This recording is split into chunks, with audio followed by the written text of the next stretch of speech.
Hi, welcome to IST611. This is week 4. We're going to be discussing social bookmarking. I have been following during the last week your discussions on Skype and Twitter, and I guess Skype is really winning out. Most people really do like Skype. They can easily see on a personal and a professional level how powerful Skype can be. But I'm really happy to see that you've opened your minds a little bit to Twitter. I have to tell you, I'm not enamored of Twitter. Although the more I do it, the more it makes sense. I have quite a few people following me, and I end up getting email actually about some of the things that I tweet. So it is helpful, I guess. One way is because I'm exposed to a lot of things, and I kind of think if I know about it, everybody does. But when I tweet about it, people really appreciate having that link. So professionally, it does have sense, and also personally within a family. So I'm glad that you're a little more open to it and you can see some of the value of it. Two of the things that I tweeted about this week were organizations that I want you to keep your eye on. One is the Pew Foundation. They have a program called the Pew Internet and American Life, and I sent you a tweet about that.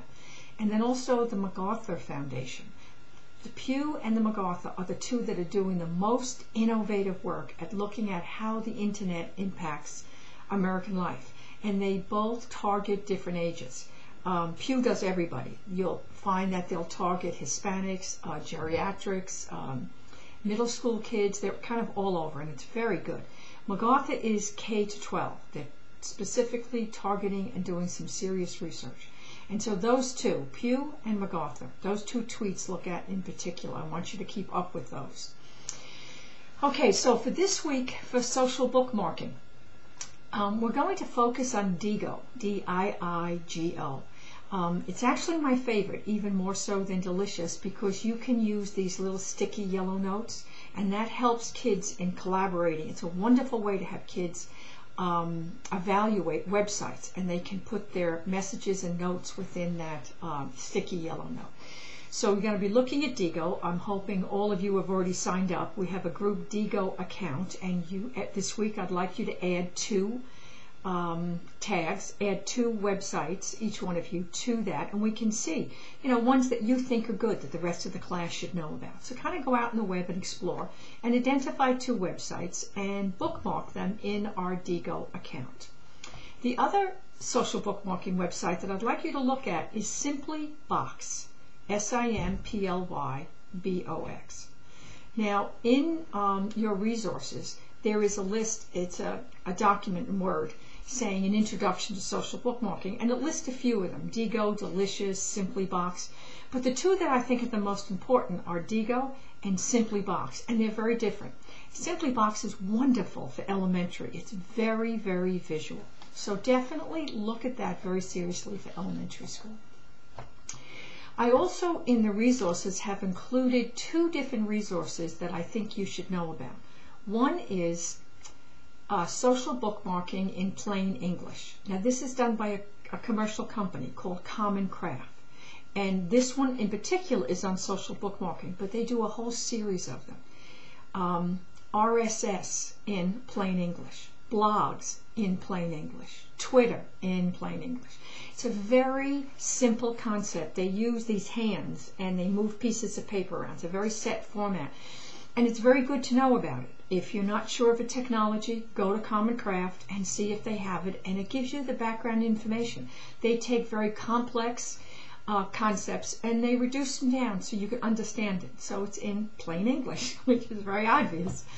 So it's very good to share with teachers. The other one is 7 things you should know about, and that's put out mainly for academia. It's more college, university groups that put that out. But that's another one, and they have 7 things you should understand about Twitter, 7 things you should understand about social bookmarking. So those 2 resources are very good for you to use with your teachers. And today we're going to use them for you as an introduction to social bookmarking. For your assignments this week, one of the first things you need to do is go to the discussion forum within WebCT this week, though I have it listed, and it's called the Collaborative Technology Project, and you need to post the title of your project, the name of your collaborators, and the location. So I need to know that you're on top of this. The collaborative technology project is a large portion of your grade, and it's very important. Choose wisely. Choose people who are very collaborative. You can do it with other students in this class. You can do it with someone in your building. You can do it with someone outside. If you're having trouble figuring it out, please Skype me, email me. I will help you find someone to collaborate with. And you have to figure out what kind of a project you want to do. So I need to know the title of your project, who you're collaborating with, and the location. And if there's any issues or problems with it, now is the time to do it. You have to send this in to me this week. I need to know that all of you are set and you're starting to work on the project. It's almost a semester-long project. The other thing is I'd like you to join Google Reader. Next week we're going to start blogging. So I want to, in preparation, I want you to join Google Reader, which is a RSS feed. And I have a link in there, and you can go in and it'll explain to you what it is and how to do it. And then during the week on Twitter, I will make some suggestions of blogs that you should follow. Because Google Reader is just a composite of all different blogs. Rather than going out and looking at blogs every day, you join the blog. It comes on your Google Reader. You go to one location, and every morning or whatever, you can go to the one location and read all these blogs. So I'd like you to be looking at it. It's the easiest way to keep up with blogs. So I have many blogs that I watch every day.